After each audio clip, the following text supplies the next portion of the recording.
Hello, everyone. Atlanta, Lawrence, myself. We haven't recorded for the last 20 years. I'm just joking. It hasn't been 20 years. It's been a while since last been a year. minute. Like this, you gotta say like that. We haven't recorded since last year. Last year. Sounds really weird.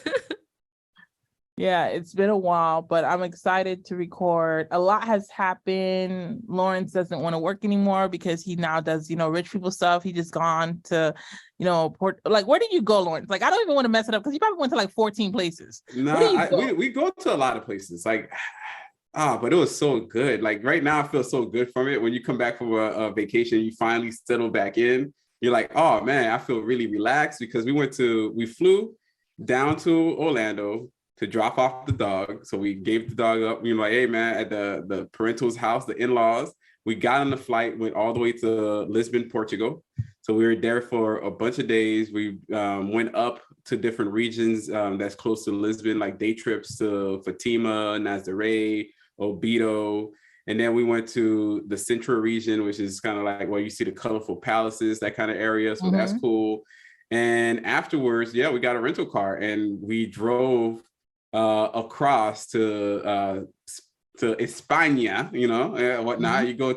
We hit up Evora, Elvas, and then we eventually end up in Sevilla, Spain, or Seville, Spain. And it was dope. To this point, I'm like, I wish I stayed longer in Seville because it was kind of rainy weather, throughout that time. It's a different Mediterranean winter type of thing going on. But I wish we were there longer. I think you ladies would love Seville. I'm telling you, like, y'all would love it. All contained. It's nice. It's dope. It's on point. Then after that, we drove down to Ronda because we saw it.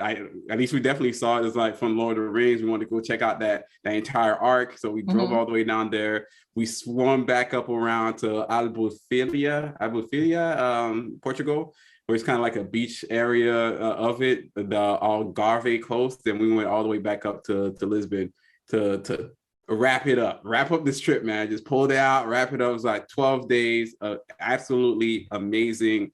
Would do a lot of things differently, but the food, A plus.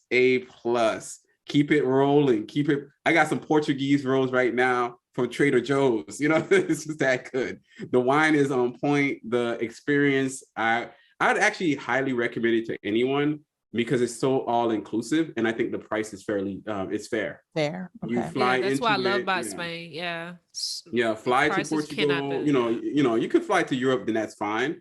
But if you want to kind of like, if you've never been out the state, especially if you got kids or whatever it is, you don't want to get too convoluted. You go to a place like Lisbon, it's already there. A couple of day trips here and there, you're good. You're set. And all the food you're going to eat, A plus. And it doesn't have to be very expensive, especially if you know where to go. Okay, awesome. I love the pictures. You guys are just throwing in the pictures. Doreen is funny. My wife, I love it. She's hilarious because she'd be like, I'll be taking a video or something. And she's like, I waste time. It's going to look like trash, whatever. And next thing you know, I see her on IG, she posted up. Like she posts my photo, like she takes all the photos, downloads, and she's like, you know what, this is going to be good. And then she creates her reels. Like, it's like, how do you think she gets video of herself walking across someplace? It's me. There's someone's there. Like, I'm here. Credit me. It's me. I am here. I think husbands are like default photographers. Like, you guys have to know the angles. Like it's like, oh man, the photo is dope. I'm like, yeah, I was the one that took it. I should know. I'm so happy. It looks so good. It looks so good. I haven't been on the gram, so I haven't gotten a chance to see them. So you haven't been on the gram too? Where the heck you just completely fell off the grid of social media. I deleted all socials, like TikTok, Instagram, everything. The only thing TikTok, you out here dancing with the kids? No, I haven't been dancing. Hey, whatever, man. I'm not on TikTok, so you can lie if you want to. No, I had deleted them. I've deleted them since like November. So I'm gonna download them back probably sometime in the next month or so, or sometime this week. I'll probably be back on. The reason why I did that was just like I wasn't, how people say detox or social. It wasn't really much that. I have a lot of things I need to wrap up. Like I have school, contracts and things that I want to kind of like build up, and I wanted to get some momentum going into this year. But I don't know, this 2022 was just like a lot of like family stuff and having to deal with that back to back. It's like I just didn't get a rest. So I'm glad that I wasn't on, because it kind of gave me some clarity, focus. And I think one of the things that I recognize for me is that how do I explain it? I find that when those moments are happening back to back, there's something that I have to learn, right? Like I try to glean some lesson out of it. And one of the things I would say to everyone is like, enjoy the life that you have, but make sure that you actually try to do life with people, not just by yourself. Because when you're like in these far dark moments where you're in the hospital or by yourself and you have no one, like the decline of your health goes down a lot quicker than if you have like a robust system of people that's supporting you, that's checking in. And I think that you're making those posits right now in our ages where we are in wellness, right? We're not necessarily in perfect health, but we're not bedbound. We're not doing those things. Like, make the posits in the relationships that you have, not for the sake of like, I'm doing this so that when I'm older, I can get help, but it just, at the end of the day, that is part of life, that we do eventually hit a decline, and not having a good ecosystem or financial system makes things a lot harder. Like, I'm filing like early disability for my uncle that has like chemo. I'm trying to see, does he has 401k? What does he have in his repertoire that I could, access for him to help him not be in financial stress during these moments of his life, right? And so when you're kind of deep diving into somebody's finances and deep diving into their background stuff, like, you kind of see like their pattern of decision making, and either it's going to be good decisions or it's going to be bad decisions. And you're like, oh crap, like, what are you going to do if it's bad decisions? So it just got me in a mode of thinking. And so I think it's really important to kind of like go through those processes and enjoy life. Like, I'm pretty sure like these trips that Law is taking with his wife, these are so much memories that are being built on, that 20 years from now, when you go back to Lisbon, you're going to remember like, hey, remember when we went in 2022 and this is the experiences and now we're here, like all those full circle moments. It's really about cultivating healthy relationships and things like that. So that on the back end of your life, you're not sitting in a hospital bed regretting your decisions. So, Ooh, yep. I definitely don't regret those decisions. We spent a lot of money on travel in 2022, from emergency stuff and from family stuff, and also our own, leisure travel. We ended up spending, I believe, I want to say it's like at least $25,000. Yeah, it was $25,000 in travel, which is a lot. It's not really an easy point.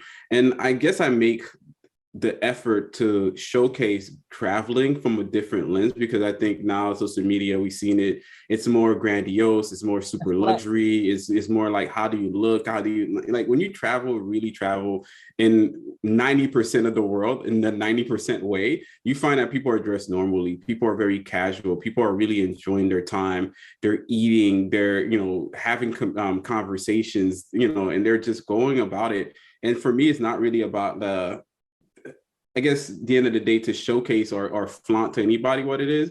I'm really trying to, like, my goal now is to, see 50 countries by 50. I want to be one of those guys. We had an episode of, traveling all the way down to see Antarctica one day.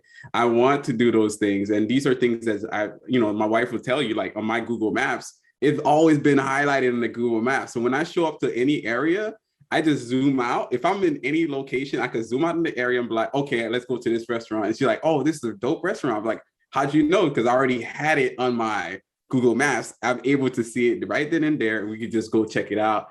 And I even said that to my buddies yesterday night, because we had like a small little conversation. I'm like, anytime I travel, I let people know not to say, oh, this is where I'm going. It's like, yo, you have plenty of room on the calendar to know that Lawrence is going to be traveling to maybe 3 countries this year, or these 2 countries. And typically the places that we stay at, the Airbnbs, they have more space than just 1 bedroom or a couch or a studio. We literally rent like an entire apartment, whatever it is.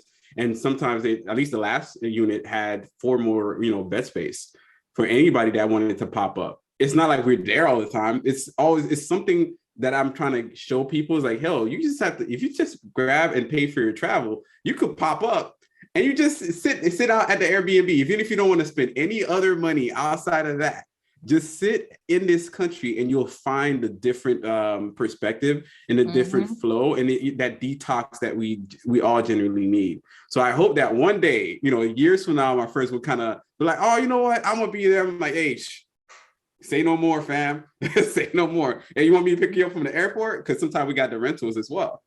So it's like, yo, say no more. You've been saying that for the last few years. Yeah, but you I don't know. I just literally heard it this year. Where have I been? Yeah, Lawrence been saying that because he first told me this a few years ago about the Brazil. Could that be you want to go Brazil your third time? Because the first time by yourself, the second time with your sister, and then this one you want to bring with like a group of people.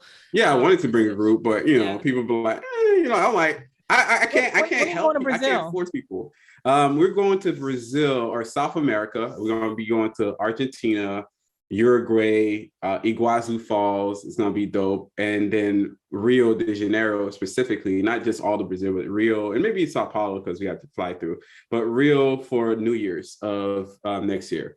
So we're probably going to be in Rio from like December.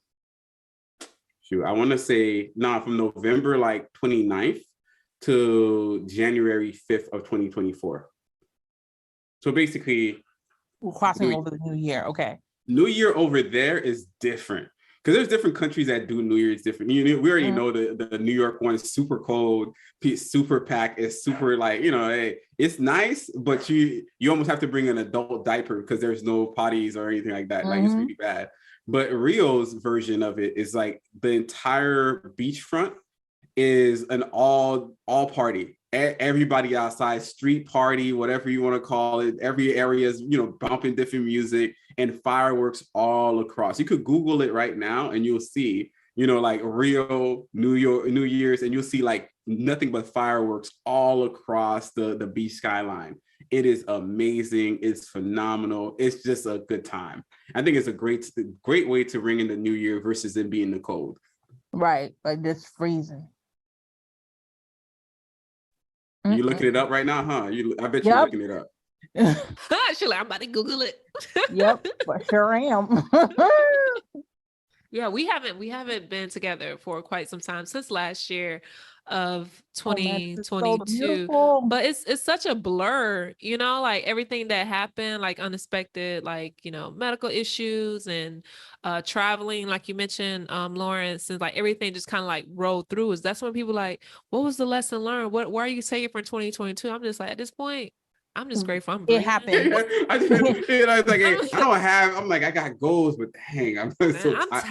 I'm still tired from the last one. I entered 2023 like, is it really here? Like, we here already? Like, what I'm saying? Like 7 days. It's awkward. People polling your information. What's your goals? I'm like, relax, man. Like, I'm just trying to survive. Yeah, this year was very slow. I had a good meeting with she's my director, but now entering the new year, I told you guys the lateral move I'm making at my job. And the first thing she said was, your passport updated? Bitch, can I just get to the position first? But it's like the aspect traveling over, right? Yeah, I'll be traveling over to India. So I'm just like, in my mind, it's not even wrapped around just the travel in itself. I'm wrapped around of the extensive training that I'm gonna have to get into. When it comes to account receivable training, learning that culture, of how to communicate training with them, how we do it here in the US, right? So I'm just like, just to kind of say that, Atlanta, I want to say kudos to you, because most people, when they think about lateral moves, like they only think about like, if the only thing I can do is like get more money, but I just kind of perceive like you doing this is going to open up so many other doors for you and give you some of the experiences and things that you need. So kudos to you for just saying like, hey, I'm going to make this lateral move, but I know I'm going to get to travel. I'm going to be able to do extensive training, which puts me in a better position in the role that I'm going to achieve as time goes along. So right. So I'm and if you have any work trips that you just need somebody to be on the plane with you just to go, like if you just have the +1, you got the multiple stays, if you're just putting it out there. I don't know if you dated somebody now, but if you find an Indian I'm man, dating the same person. I want to go to an Indian wedding. Hey, I'm just saying, I don't know, man. I would love to go to an Indian wedding, so like somebody got to do it. Somebody got to do it right for I real. can't. We're gonna have to find a Mom. friend. Hey, if somebody's in the audience, man, if you might have an Indian wedding, let me know. Maybe not this year, but next year though. Like put me on the game, the guest list. I'll pop up. It's like 4 or 5 days of Yeah, celebration. it's like an Hey, it's what I mean. Like, Yeah, why it's not? a long celebration, like a week. It's a or good something. vacation. It's like Yeah. it's a solid I long actually vacation. want to do that for my wedding. I want it to be like a 3-day experience where Hey, like rent it out a literally place. is- Luxury, soft Life. Yeah, soft. which Keep is it why soft. the list is going to be capped at 75. My aunt says 75 is too little, but I feel like that's a good cap because of the type of experience that I want. I want people to have like memories, and I also want like couples that come to also have like a renewing of their own love as well by sharing, like even if it's like we're renting like this beautiful space, there's a masseuse is coming, we do activities, we play games, like really It Sounds sounds like a like retreat. No, it sounds like a Tyler Perry movie. Don't do that. Like, Do not water I down don't know. lovely experience right now. I've seen it. Yeah, exactly. A lovely experience. Nah, lovely. I That's love that. that's Lovely a experience. lovely Yeah. experience. Lovely experience. I It's a love movie. that. I'm telling you. And so No, it's somebody's gonna not. fight. There's gonna be somebody. No. Gonna fight. I've seen this movie. Why would I've you say seen that? This movie. I swear I've seen these movies before. This never They ends were up good. just Such a going for pragmatic retreat. person. I'm gonna be the guy that the husband in the corner like. I knew this was not happening. Like drinking this drink. I don't want no part of this. No, The but best it was man just wedding. it's supposed to be like really relaxing and just like freeing just for that space. Yeah. I really do want to have like something that's very like a 3 or 4 day, even if it's not for the whole wedding party, but like especially close people, like, hey, we're gonna have activities 2 days before. If you want to be in town early, these are things that we're gonna have for you that's available. Because I want people to have like, because I think Esther Perel said that. She said when romance and love is between two people, but a marriage is between a community. Meaning that when you get married, it's not just only about the love that you share. Right. Like I always hear, like, Lauren's talking about his sisters. Noreen has 2 sisters. He's always engaged, like, hey, making sure that they're also okay too, doing all those different things, and just also his in-laws and vice versa. That shows you that marriage is just not between the 2 people alone. It engages a community.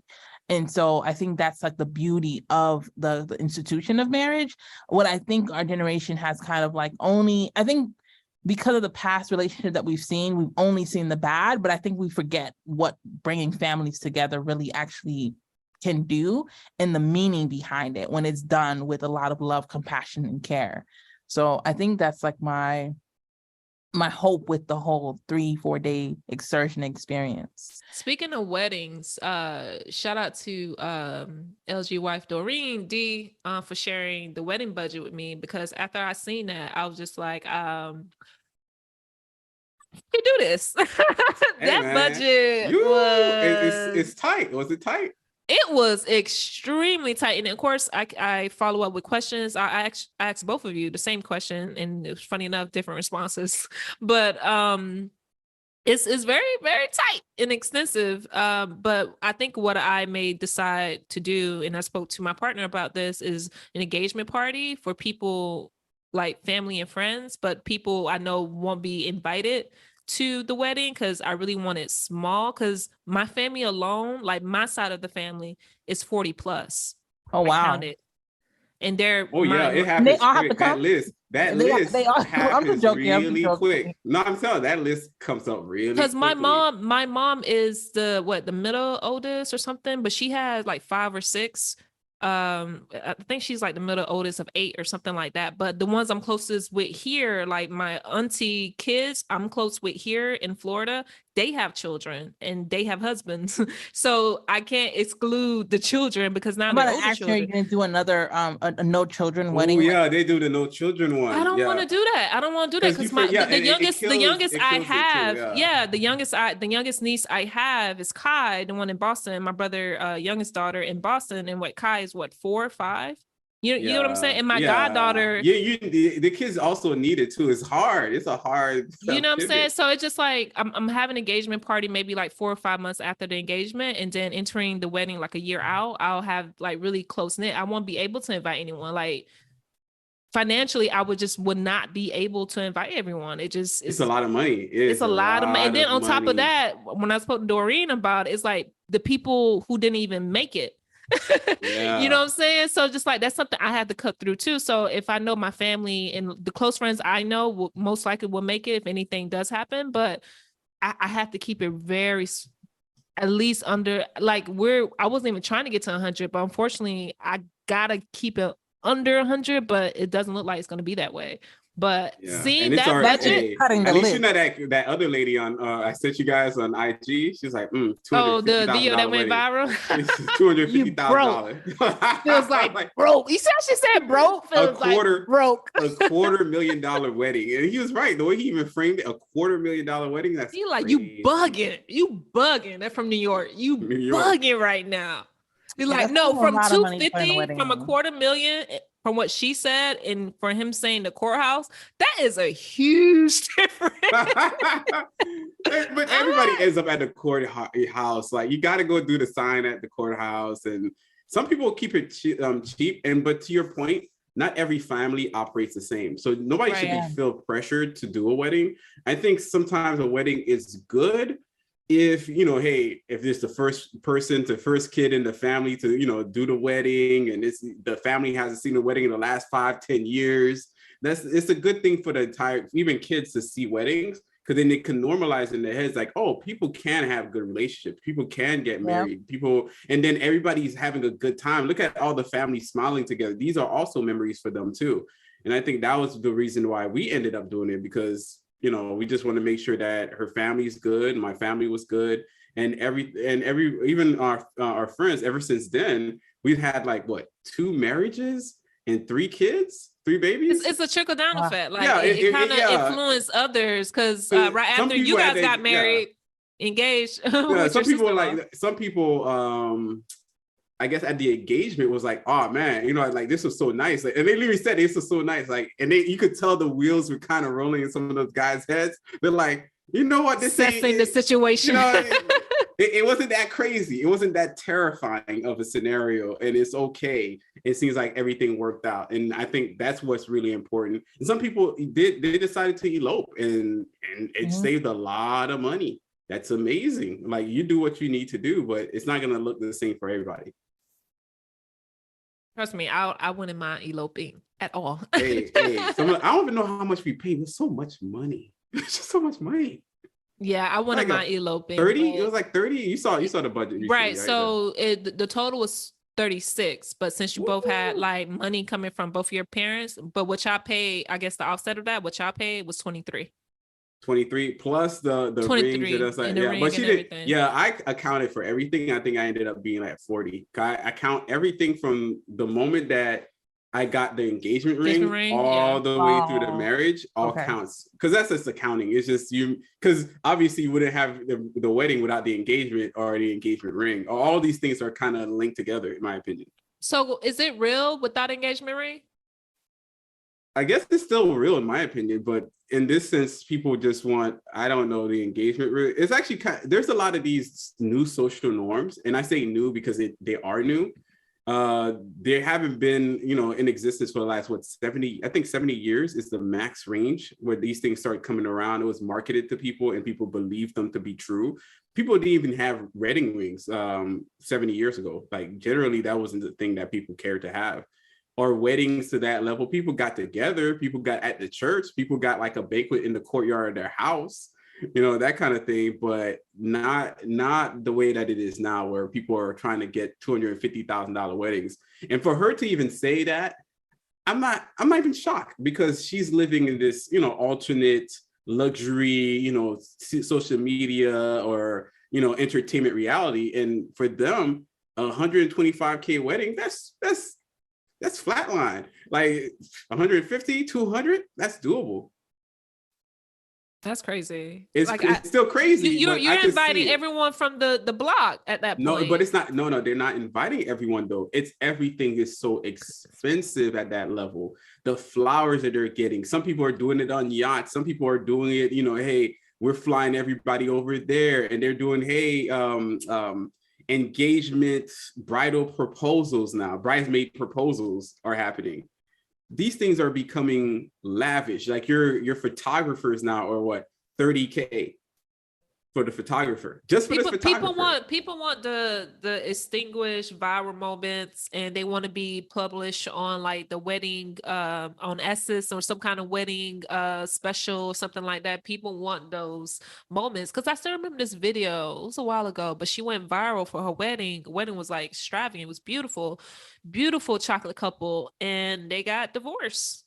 And she got on YouTube. I remember. I know it. exactly what you're talking about. I was, and not to say that, because I don't want people to misjudge what I'm saying. It's because they had a extravagant wedding. That's why their relationship ended. Nah, I'm not saying that. What I'm saying is in particular, I think a lot of people focus on just having this extravagant, moment, but we don't know what's going on the back end. I think sometimes the focus is too much on the wedding and too much on this one day or weekend, like Levy's saying, and not really focus on the community and focus on your own relationship that you're trying to have.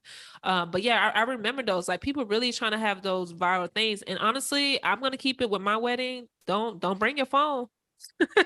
People will still bring their phones. No, do not. When I'm doing the ceremony, what you gonna do? When I'm doing, no, you can bring your phone, but do not. I don't want to get on Facebook and see my vows being said on Facebook. Hey, I don't want that. Respect. If you invite me, I will have my phone out. You can have your phone out, just don't do it during the ceremony. That's all I'm saying. You don't want it live. I don't want it live. All right, I really we're gonna don't have the live. It's cool. We ain't gonna do the live. I don't like that at all. There's something cringy about that. Zoom. It's gonna be on Zoom. Like, let's go. But people are forgetting about like marriage and the day in and day out of these things. You know what I'm saying? Just like, and it's really costly. Like, but those people are weird to begin with. When that one that you're referring to, that viral the girl wedding, she even said it, for richer or for richer. Like, it wasn't funny then. It's still not funny now. Like at the vows part where they say for richer or for poorer, that part, she's like, that for richer or for richer. And some other friend of mine, that they did the same thing too. I'm like, that's not, like, stop being coy. This is time to be serious. This ain't cute. Yeah, because you can be poor. You don't have to have all the money in the world. And I think that's the difference in people not understanding what marriages are, how they function on a day-to-day basis, and how easy it is, in my opinion, and how hard people can make it at the same time. And it's seasons. I think the best analogy that I got from what marriage is like, when you think of a TV show, like the seasons, it's the same characters, character development, different places, all these things just happen. That's really what marriage, a day in and day out thing. And you guys kind of learn each other more and more, how the seasons change, how you develop in those seasons, coming back together. Because sometimes at some point you may not even like each other, right? And that's normal for any relationship, but you have to come together and kind of communicate how you want your marriage and your relationship to be, not only for yourself but for your community around you as well. But again, that budget really opened my eyes. A lot of people not about to get an invite. I'm sorry, that was a lot. Wait, is she telling us something, Lovely? Is she telling the entire Financial Griot team right now? Like, what's going on? It's like somebody not getting the invite. We're about to be. Oh, okay. I'm getting some nice little outfits together at this point. Thumbs up. I get it. You understand what's being said? That's not being said. Okay, so in terms of we get it. We hear. Wait. Hey, my internet's messing up. My internet is stacking me right now. Like, what's going on? What's going on? I'm not. But yeah, just thank you for sharing that information. And I see the pivot. Wait, she engaged already? Let's see how the season would go. Welcome to the Financial Griot. I'm trying to change the subject. I don't want to be on this subject right now. So how's everyone? That was a long. Yes, sir. Like, that's what's going on. It's on me. We love to hear it. Oh yes. Yes. Just gauging. This is good. No, but like, all jokes aside, this is good, because I think that we're at that, that the intersections, and it's a good thing. Yeah, it's over. You know, hey, no more of the single life. It's over, huh? She's done. She's finally done. Like that's when you know you're done. You're like, you do this. It's been a good run. It's been a good run. Like I'm gonna let y'all do what y'all do. People in your DM, it should have been me. Like, bruh, stop it. Oh yeah. Yeah, like, nah. It should have been me. Keep that energy over there. Could have been. I do the could have been. Unfortunately, not. I mean, that's my problem because I don't post them, so it's just like people assume what they assume. I'm gonna probably do like a Easter Ray, just come pop up at the wedding with a picture. Nice. Like I'm done. I'm out of here. Whatever. I don't know. I don't think I'm gonna put it out there. So close the end of the chapter. Begin a new chapter in life.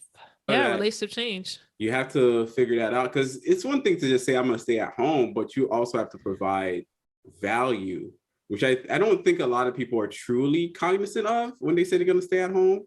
Because you have to really provide value to the family, either it being like making sure that meals are prepared. That means that's going to save us on costs overall as a group, and as well as making sure the kid is instructed. Because one thing, you can't just leave the kid and just hope for the best. Like a stay at home spouse is a physical job. Like it's at least worth 50-60K a year. That's at least. I think it's more. Maybe one kid, maybe one kid. But if you got like 2 kids under the age of 5, if it's 2 kids under the age of 5, that's at least 100 stacks. Like that's 100 stacks job. That's a lot. On top of that, you're doing errands with your kid. No. That's to me, that's wrapped in. That's 100 stacks in. But as one single kid, I'll tell you that's like 75. Because you're factoring a job as a teacher, as a cook, as a delivery person, organizer, everything. Like if you generally rope that in together, that's around 75K. Yeah, that's a safe estimation. Yeah, and you can't just sit back and watch TV and whatever it is, and just sit the kid in front of the TV because that's going to cost you in the long run. Mm-hmm. If the kid is not ready for school, if the kid is struggling, that's more tutoring. Or if not, you don't do the tutoring, and the kid eventually fails, flunks out of high school, or barely makes out of college. That kid's gonna be stuck to you for the rest of your life. Yeah, you got to invest in your children. I think in for the most part, from what I've noticed, when she was able to stay at home for a few years, my nephew is extremely smart. I know a lot of aunties will say that, but he is. Mm-hmm. He's extremely smart. Like he was doing multiple cations and timetables and everything. By that, what was he in the 2nd grade by then? I'm not even sure, but he get excited when it comes to math and science. Mm-hmm. Like he want to be a marine biologist, like he really get excited that because it all started when he was younger. She had everything kind of structured, wake up, brush your teeth, eat breakfast, put on your clothes, let's get started. They had recess time. Like she had everything. She said it was a challenge because she had to get him conditioned to get into that, that schedule and making sure he's following that schedule as well. So it's a lot of work. And my partner asked me multiple times, would I like to be a stay-at-home mom? I'm like, look at circle back on that. I don't know. I don't know. I really say don't that know. Is a hard task, especially the way that we are nowadays. I'm a pragmatic person, and I look at that detail of it and stuff like that. I'm just like, you're with your kid damn near 24/7. Oh yeah. Like you're not talking to any other adults. That's your kid, But if it's really beneficial, then I'll figure it out. But I think a lot of people. I think we used to be in the sense of, or I used to be an idea that people will eventually figure it out, and that's true. But the way that we've been structured or nurtured in this modern society is something so off now that we're very individualistic and very selfish people. Even the most hey, I support my friends, I do this, I do that. On a subconscious level, a lot of people are just sitting at home watching Netflix. And you don't just if you can't watch or binge 3 episodes without being a very selfish, self-indulgent person. And that kind of pathology or that kind of grooming doesn't just escape you when you have a kid. Like you hold on to it. A lot of people are going to hold on to those things. And I don't think we're ready for what it takes to be truly the type of parents that we saw growing up. like still my mom-in-law, like she out here cooking every day, you know, she's getting it done. Like she don't even blink. She doesn't, when people like, oh, do I love cooking? She doesn't have those thoughts in her mind. It's pure. Like she cooks, she cleans, she gets stuff done. It's so, there's no extra, oh, I'm being whatever pulled, I'm tired. None of that. It's a pure thought. I don't think we exist in the same way that they existed. Like, I don't know. I get that, but I don't give a think little so. pushback because it's like it's. I don't think we got it's, I don't think we got the it's- juice. I don't think we got the juice. It's not necessarily that we're not, because it's not like as though like we're not necessarily sacrificial. Oh no, we're not. What we want to do, what we want to do. I think honestly, I think if you are a parent, a volunteer parent, it's like that's number one. As a woman, you're sacrificing damn near your life and your body just to give birth. No, that's number one. But the thing when it comes to the capability of parenting a child, I think a lot of people is not understanding and realizing the amount of not only nurturing and survival of that child, making sure they breathe and are capable of living each day, but actual of providing the resources for them.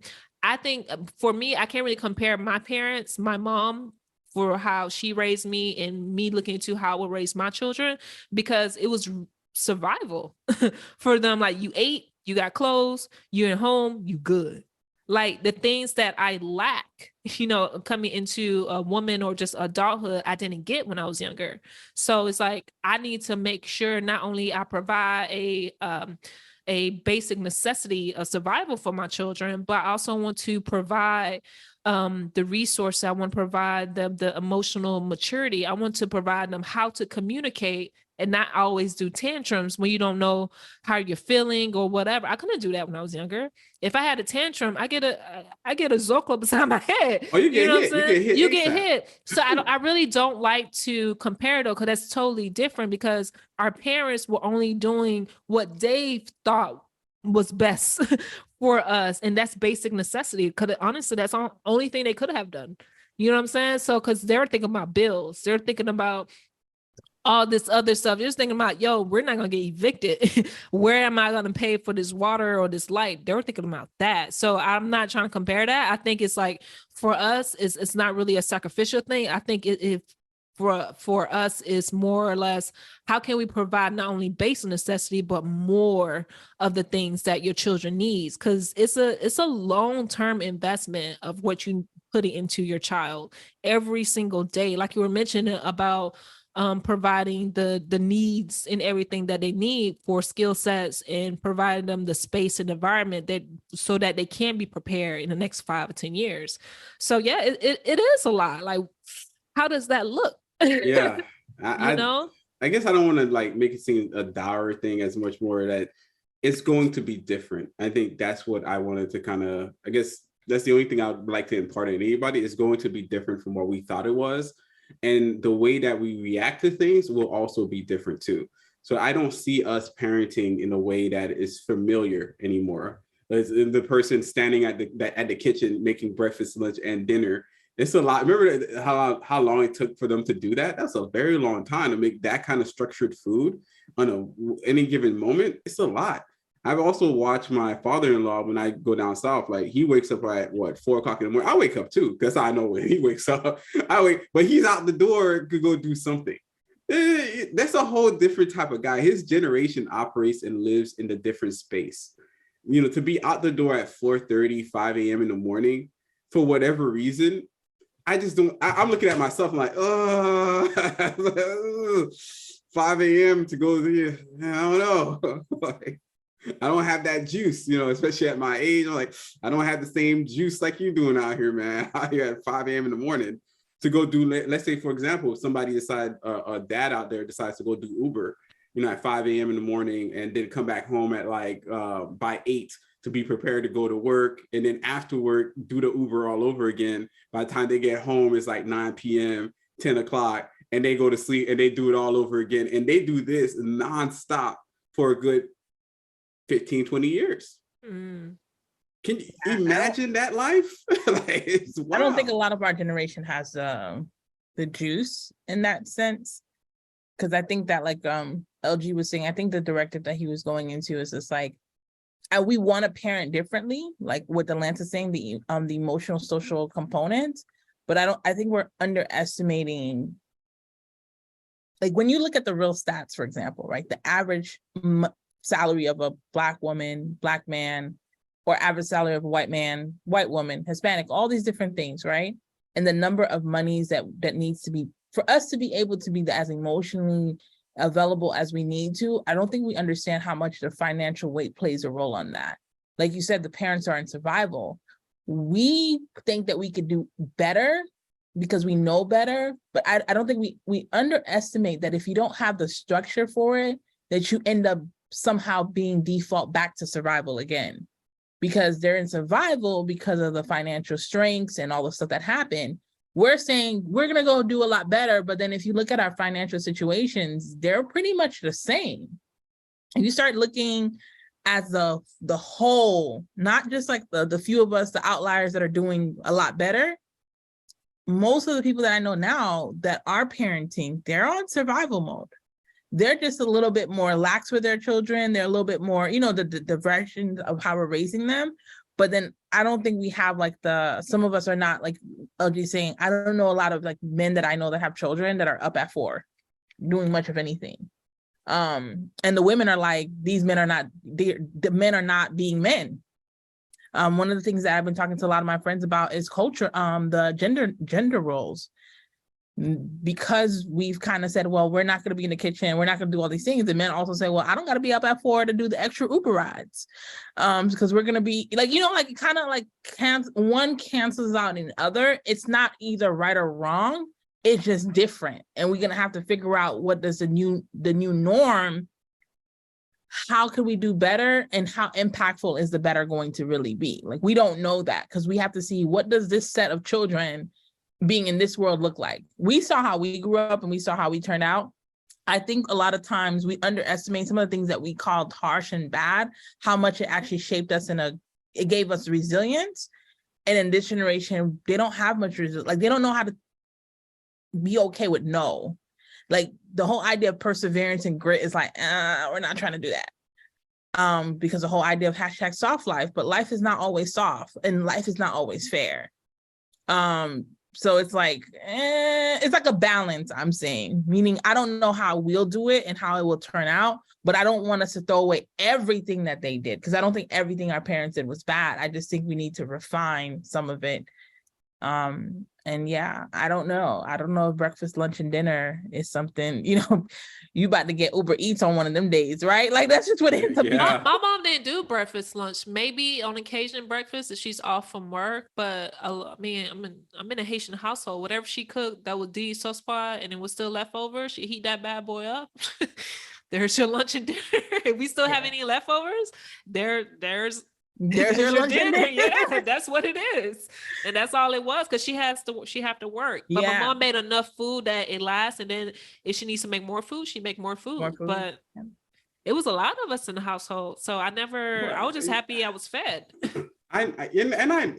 And the way that we are, especially for ourselves, I think we are we're basically outliers from a lot of different people, because we had, these type of experiences. But imagine even right now, an urban millennial that's let's say 28, doesn't know how to cook, Uber Eats all the time. We saw it last year. In 2022, it was likely that millennials on a monthly basis were spending as much as $1,000 on Uber Eats and delivery. Yep. And that's $1,000 a month.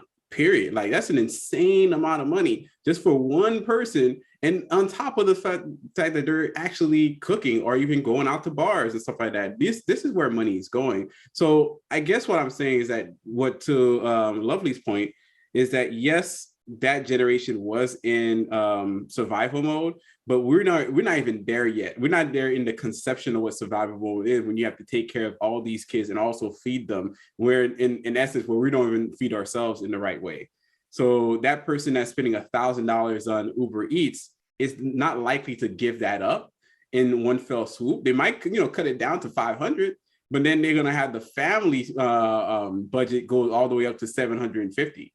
Their whole family is gonna be struggling out here. So are you saying, like, it's safe to say people don't change their change their habits after a family. They kind of like try to incorporate the same things that they I were think doing. that's And not recognizing there's yeah. a pivot that's necessary to actually Yeah. run an efficient family. Because I'm not saying it from just like, oh, my opinion. I'm saying I'm watching. I have groups of friends that are raising children or that are doing things, and I think it's amazing, because I don't think that there's any perfect situation. There's not a whatever. But for me personally, I had kind of made in my mind that I wanted to have a certain type of stability before I had children. That's just a personal decision, preference of mine. I don't like, again, it's not like a right or wrong thing. It's just a personal preference. But one thing I am realizing is that on the back end, right? $1,000 on Uber Eats, $12,000 for the year. We're thinking about fees, things and associations of different things. You end up having a child, and like Lauren said, maybe you cut it to 500, but then other things are coming up. What I'm noticing in talking to the different couples is that it's also then putting a strain on the relationship itself, like the mom and dad aspect, because we were not well prepared. And then we're not operating. Remember, Lauren said that early in the conversation, we are more of a me, myself, and I type of generation. So you're not getting babysitting at the ad hoc like our parents might have been able to, because more so community was kind of a thing. Like an auntie probably watched you at some point, a uncle or something. A lot, watch you a lot. A lot, right?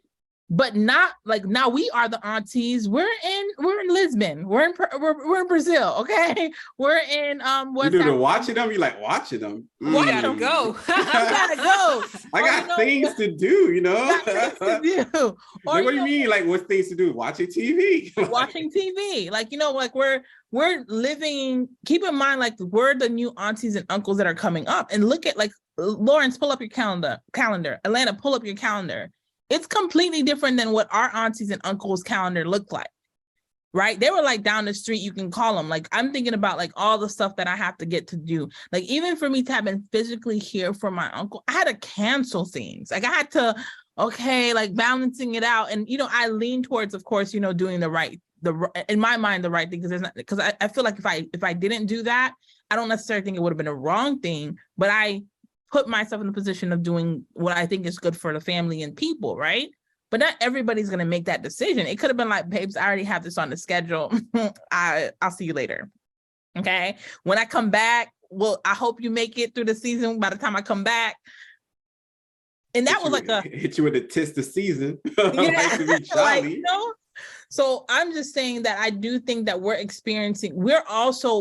living longer. We also have more resources available to us. Like our parents, their vacation was Haiti.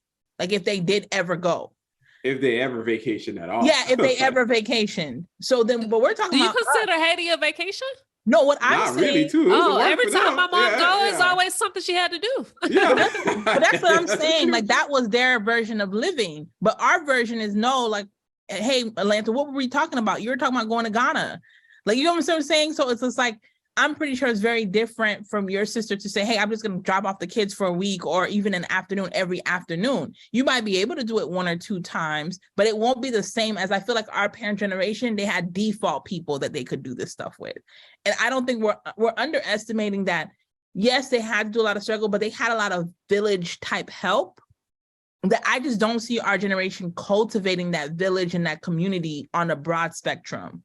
Is it fake community? I want to say fake. It's just not as deep as I would say that the generations before had. Oh, I think we might as well call it fake. Let's not like, we're doing some woke stuff, like the woke words, like don't sound like fake community. It is, because I'm just saying that's what it sounds like. I'm just getting consensus right now. Yeah, because last night I was having that conversation with my buddy Clee, and he was like, you know, and he's going back to work. We talked about that. And the one he said going back to work, at least I prompted to myself, like, let me go check my schedule and calendar to see how I could fit in to this situation. Not everybody does that. But that's, so I want most people don't. Yeah, let's make that. And most even then, when I was doing it, I was trying to pick days that are comfortable for me. Like, yep. You know, it's like, oh, this Friday I'm off. This Friday I'm off. And I'm about to go tell them a list of these are the days that are good for me, that kind of thing. Whereas in truth, back in the day, things could happen at any time. And I even told them, like, he's too far away in the sense like, hey, you can't just drop the baby and you're gone. Because I'm at home, I could do that. I could help. But you're like 30, 45 minutes away. That's not an easy, comfortable, let me drop the kid off 5-15 minutes down the block scenario. Right. And that's how it used to be for most of us. We always had someone that was like 5, 10, 15, but now it's like 30, 45. For some of us, it's hours. Some people, like the next person over is like, you got to take a flight. So I think that I'm watching a group. I have a group of my friends right now, like they don't have people that they can just say, hey, watch this kid for me. Me and my wife are going to go do a date night. Like they just don't have it. And those are the things that we don't realize, that they put a wear and tear on the family structure, because family was never meant to be nuclear. It is a European, white-centric, I'm going to say it like that, I'm going to be Umar for a moment, concept. Dr. Umar. Yeah, like it's a concept that from our villages, when you think about IET, like that's not how we did family. That's not the basis of how family is done. So we're trying to then, like assimilate to a culture it's available, but I don't necessarily think it's necessarily healthy the way we're doing it. This whole nuclear family is just me, my husband and my child and nobody else, and I don't need anything else. And as long as I have that, and then 5-10 years later, you're drained, you're burnt out, and you're having an affair. I know it sounds very dark, but it's literally how it starts, because you're drained from something that was never meant to just be only inside the house. It was meant to be community-based. It was meant to be village-based. Like Lauren said, like, hey, we're renting an Airbnb, and there might be a few rooms. Because you have a community mindset, what was the first thing that you thought about? Like, hey, any of y'all can slide through. But that it's coming because that's part of our culture, our ethos. But I think coming here, we're trying to assimilate to something I don't think is doing us well. This mind. I'll agree with that, but I wouldn't say it's like a white European thing as much as it's a Western society thing. But who's the Western people, Lawrence? We are also part of this Western culture of people. Like when I say Western, I mean, for whatever reason, we also blend into it. We add to the gumbo. Like that chicken in the gumbo is not just, I'm just a chicken. I'm not the gumbo. Like you in the gumbo give it too. Flavor. Like, you know what I mean? You're in it too. That's what I'm saying. I feel like we added to it, but then for them, because I feel like when I speak to, and the only reason why I say that is because when you do start speaking to that particular type of culture and that subset, it is often part of, like, I would agree for it to be westernized, Americanized type of culture. But I even think they're starting to say, like, hey, I don't think this is working for us. The way we're doing it is not working. Like, that's what I mean. Even the blondes or the whites are also saying the same thing, which is not necessarily a culture that of their own volition, as more that is, I think, is an evolution of human nature. As we got more money, as we got more wealth, we felt like, oh, we need to move this other place, have a bigger home, have a home with less stuff, or everybody has their own home, everybody's the man of their own castle. And as we evolved away from each other, to your point, we lost the entire sense of community. People live further and further along. Best friends are not down the block from each other anymore. They're damn near 2 cities over. They have to spend additional money to travel to see each other. And that's additional cost that nobody could really afford. Whereas they could have been literally 5 minutes away. You could saw your friend every other moment where they just walk right down into your courtyard and you just hang out with them. You don't see that anymore. And that's the problem, not just specifically to the Black community. It's not specific to the Hispanic community, or it's not even specific to the white community in the US. It's just Western culture, is especially Western culture in consideration of just America, it's framed differently. The cities are formed differently. The vibe and the flow, it doesn't fit into a community narrative, and it falls apart very quickly. This is why when I go overseas, I love it, because you're walking around every day. Like, you're not struggling to get 12,000 steps in Portugal. It's part of your everyday thing. You get the 12,000 steps no matter if you ask for it or not. Like, you will get these steps. Only in America, you have something on your arm to tell you didn't walk enough because you didn't walk enough. Like, I think we'll get back to that. I think we are getting back to some voluntarily or involuntary level of community, because we spoke about this in our group message, a video that was shared about intergenerational housing, of how the housing costs and accommodations are so like skyrocket right now. Depends on the state where you are, but it's not only in the US, it's internationally. Like you mentioned, in Europe, a lot of young people in London are moving back in with their parents because they just can't afford the accommodations and flats, or even rent. Housing is way out the buying a home is way out the question. So you think about renting, it is literally from what I've seen, how their setup of renting is, it's like a bidding. Like you go outside, literally you go outside and you kind of like glance in the middle. Sometimes you don't even see how the flat even looks if you want to buy. And that's the way it's structured to it. And immediately as it hit the market, it's gone, you know. Yep, but that's more happening. Yeah, it's happening. So more and more people are moving in back with their parents, back with their cousins, and in the community, so they can survive. And I think we're getting back to that level of community, because now, honestly, many people don't even have that choice. You know, Yeah. I'm grateful that I live, 20, 30 minutes from my family, 45 minutes from my mom. But at some point of the other, like, that's where the evolving can come from, because you move from different state. I have a brother that lives in Canada, other brother that lives in Boston. So Yep. those are the things that kind of happen, but we will get back to that level of community of living together. Whether it's by choice or by circumstance. By choice or by circumstances. Yeah. It'll be interesting to see. I think we're living in our own history, which is always fun, because people will look back at this time, study it, review it, see what the impacts of COVID has done. Like, I think it's, when we're reading history books, it's like, wow, I wonder how it was. But like, people are going to be reading about this era that we're living in. And some of us will be footnotes in the history. Some people will make whatever impact in their own generational family history, where it's like, yeah, great uncle, Lawrence, or great auntie of Atlanta. Like, yeah, they were the first one. They're kind of like, they had to pioneer and do better with their finances and their livelihood. And yeah, they left us a whole bunch of monies or whatever it may be, or it might be properties or stuff like that. I think that aspect of life is so beautiful. I think about my children all the time. Like, I don't have any children, but I think about them all the time. Like, okay, if I ever do actually get to have biological children, I'm willing to adopt. That's actually something I thought about over the last week or two. But essentially, like, the stories that they'll tell and our history will be something else. We will be the people that our children are probably maybe on a podcast, a virtual podcast, like a AI thing, and said, yeah, our parents used to do this podcast called like the Financial Griot, and they used to talk about their generation. And I'm sure they're going to have things to say about us that they felt like we did wrong and we were out of pocket for. And so it's just the evolution. Wait. If they're going to listen to this, I want to tell them, that screw you. I did not do anything wrong. You did it wrong. Okay. F those kids. Turn on me.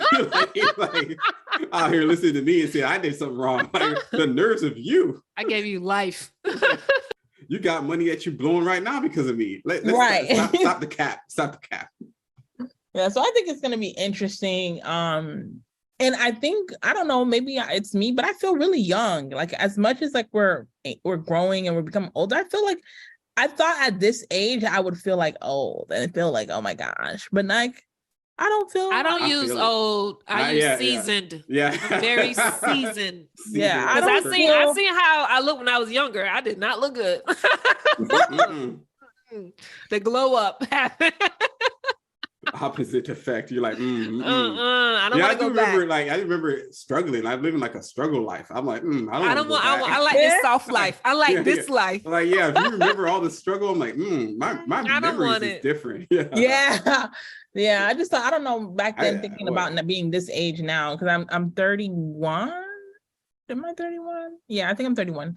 I was going to Fridays, Chili's, that was really the apex of my life. Ever since I would turn 27, like I turned 27, and after that, I never really can remember my age. All I can remember is 27 happened, sure. and then I remember when I went to Olive Garden too. I'm like, I thought Olive Garden used to be the place. I thought that was like, hey, I thought that was fine dining. I thought I arrived. Oh, he took me out to Olive Garden. We go like, to Olive it's Garden. so many biscuits. Red Lobster was I can't go to Red Lobster. I felt like that was something, you have to have money to go to Red Lobster. It's so funny how culture has changed. Like I live up the street from Red Lobster, not too far. Go ahead, lovely. No, I feel like it's so funny how culture has changed because I felt like there was so much. I don't know. I'm so happy. I don't know how to. I wish I can show you guys how happy I am because. Oh, please do. Can we see it? No, can we see how happy? I really am happy. Like, because life is sweet, and it's sweet because there are moments probably in our childhood or moments, especially in college experiences, where you kind of feel like, man, is this it? Like, am I going to see something different? And to see that we've seen other things, like when I go, there's certain meetings I go to, certain experiences that I'm having, I am abundantly grateful to God because I'm stepping into more of who I am. And those insecurities or those small little voices that made you feel like you're not good enough or whatever else. And just to see like how much on the other side that we are. That's why I used to bother Lawrence early in our podcast all the time. Like, share your story, share your bicycle story, share the 2012 history, because I think it's so important that you don't just see the $1 million net worth without seeing everything else that took place so that that shift could happen. I love hearing when you talk about the trip that you went to South, what is it? You went to Asia, right? Or was it Korea, South Korea? In all of those things. All Asian people are not the same Asian Yeah, people, that's why I had to make sure. Just let you know. So I had to like just seeing that, like, I'm supposed to be doing a study abroad for 2 weeks in China. Like, these are different things that are like coming up into our minds and our spirits. But at one point they seem far or not necessarily impossible, but improbable. But just to see, like, this is, I don't know, like I'm trying to say, but it's just like, it's blowing up in my heart. Like, it's good. I would say this, I am as happy and elated as you are. But I guess as I get older, I start remembering like the first thing is like, I'm actually happy for the dark experiences I had or the bad experiences, because it makes me really appreciate the current experience that I have right now. I think a lot of people that start off with a soft life and they get hit with challenges, they typically crumble. I think other people that at this stage I'm hit with a challenge, I don't necessarily fold as fast as somebody else, because I have a lot of experience to kind of rely on or really think back through to kind of get me to the next level. I would say as well that I find myself using a language of me being lucky. It's not in the same sense of, oh, you just lucky, you always had it together. No, I'm lucky and I'm happy because not all of us make it to this point. And I'm grateful for that, because literally, we could have not done one misstep, we could have been anywhere else.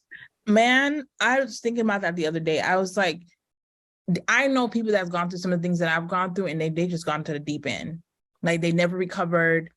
They just never recovered from it. And every day I'm just like, oh my goodness, God, like, thank you. Like, every single day, like my hope and dream for everyone is just like, if you are in a place and it is dark and maybe you don't feel like there's something on the other side, like, just know that there is if you just persevere. And man, if you get a chance to do it differently, do it. Like, these conversations are inspiring, they're memorable, and we're just getting started. Like, there's so much more, but I'm happy. I'm very happy. In spite of everything, that certain things are like, oh, this is not good. But even in those things, I'm like, God, you always come through. It's a beautiful thing. And this is how we start off the entire year, with just a random conversation that somebody listened to, like, well, what the heck just happened? I thought I came here for the Financial Griot. That's what I heard, the Griot. No, it's a Financial It's all Griot. part of it. Yeah, it's all part of it, because I think, like, what I would love for the podcast, if we can share, is that I hope that as we continue to grow and share our stories, that people can understand, like, that whole idea of chicken noodle for our soul type of stuff. Like, there's good, even in the midst, like Lauren said, like the dark moments makes these moments even so much sweeter. Like, I can imagine, like, I didn't get a chance to, like, I think there's one thing that I'm always thinking about is, like, I can't wait to see, like, my kid with their dad, because I didn't get that. I didn't have that experience. So I'm looking forward to, like, being, like, at a window and watching them in the backyard, like, playing with their dad. And be like, wow. You know what? I can't wait for that moment, because I'm going to clip the kid and be like, look at you, soft. like, it's pragmatic. Hey, I gotta bring him back down. I can't just let him live up the life. Like, glad I was having such a great time with you today. Clip, my bad. Like, this is real life. Survive, struggle. Dad, can you help me on the bike? No, I'm out here biking off. Like, I'm hurting. I don't care. Oh my God. I can't wait to see you as a parent, Lawrence. I really can't. Like, because it's going to be interesting. Because either you're going to think that you're going to be like that, and it'll be so funny if Lawrence is like the big softie. I'm going to laugh. I'm not as soft, as people think it is, but I do kind of like challenge kids, to do what they're supposed to do. And whenever I need to step in, I'll step in. But 9 times out of 10, I want to see where the kid goes first. Because I've noticed that if you coddle people too much, that you can actually lead them down the wrong path. And if you allow them to grow, you can actually help them as well. Yeah, Michelle Obama talked about that. The whole idea of, like, you got to give them a chance to, like, get up themselves. Like, I'm not going to be your alarm clock forever. You need to do what you need to do. Helps them be better.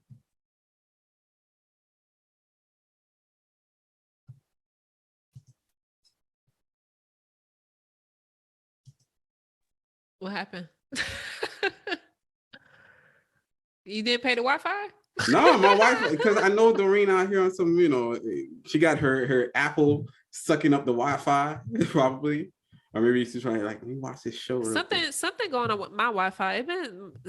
It's been horrible the last few weeks. I don't know what's going on, like, in and out. It's not the Wi-Fi or maybe the service. I don't know, but before we wrap up today's episode, I think we've gone long enough in regards to this. There's so much to be said about the way inflation is happening. Prices are going up. The recession and not a recession is still bumping. I think people need to really go back to the drawing board and really start getting contact with write down your goals, like we always tell you to do, execute on your goals, but call your friends and have those type of 5, 10, 15 minutes catch-up conversations, because you need it to. That's where I'm gonna land. That's where I'm gonna drop it. So are you gonna drop it? Lovely's still here? Yeah. She didn't pay her bills. It's cool. It's cool. Not everybody got the money. You know what I mean? All right, we'll drop it. Lord. I said she started off with Lord, thank you, gratitude, because she finally got the bill paid. Yeah, doing this right now. I can't stand y'all. This is why I can't be serious. I be trying to be serious and y'all just be playing too much. Comcast. But is there anything else you're gonna leave us with? Because you gotta wrap it up. Wrap it up, Atlanta. Like, where you can find you or something like that in these streets. Yeah, guys, you can find me on the YouTube streets. I'm back on YouTube, trying to be consistent. I see. You see that? Like, it's big. When I turn the corner, I'm like, is she really kind of being consistent for a couple of days, a week now? Like, I'm back on YouTube. You can also catch me on IG at my name, Atlanta_Elson. So yeah, I'm being consistent, and I love my reaction videos to just small commentary and reviews of the news, what's going on. And I love that people like it too. So that's been cool to do. Very quick content putting out there. So yeah, check me out. As for myself, you can find me at the Neighborhood Finance Guy website, where I drop a lot of my information, a little bit super transparent compared to a lot of other people, where I talk about wealth, building wealth. And some people don't believe it. They go back through the entire thing. Is like, oh yeah, he's been talking about this for a very long time, and they get to learn, grow, and develop. You can also find me on IG, where I post a lot. And sometimes I'm toxic, sometimes not. This year, I'm a little bit less toxic than I was last year. I could feel it. I'm turning Because a you're new real leaf. Guamun. Yeah. Yeah, I'm Gumu now. Yeah, I'm Guamun like, with the I'm not worried grays. about. Hey, I'm about to go to this very nice hotel in like at the end of the year. It's gonna be so damn nice. I'm like, yay, there it is. I made it. Yeah, yeah. So with that being said, I'm gonna let Lovely recap for herself where they could find her. You guys can find me online at Lovely Mardellis on Instagram that I'm not posting on currently. Okay. But all seriousness, no, just find me on Lovely Mardellis on all socials. And Lawrence puts them on a show page notes. Atlanta cuts them. So if there's missing pieces in these conversations, y'all know what happened. I swear, man, there's gonna be such a great piece that she's gonna cut out of this too. I know she is. Look at her. She's like, Yeah, you already know. Cut. Cut. This is an edit. This is a whole delete episode. Ain't like they're gonna know anyways. Y'all know when y'all know. It is what it is. Peace out. Welcome and have a good 2023. And we hope all the episodes feed you, encourage you, and cause you to level up however you choose to. Thank you for listening to the Financial Griot podcast, powered by the Wealth Builders Collective.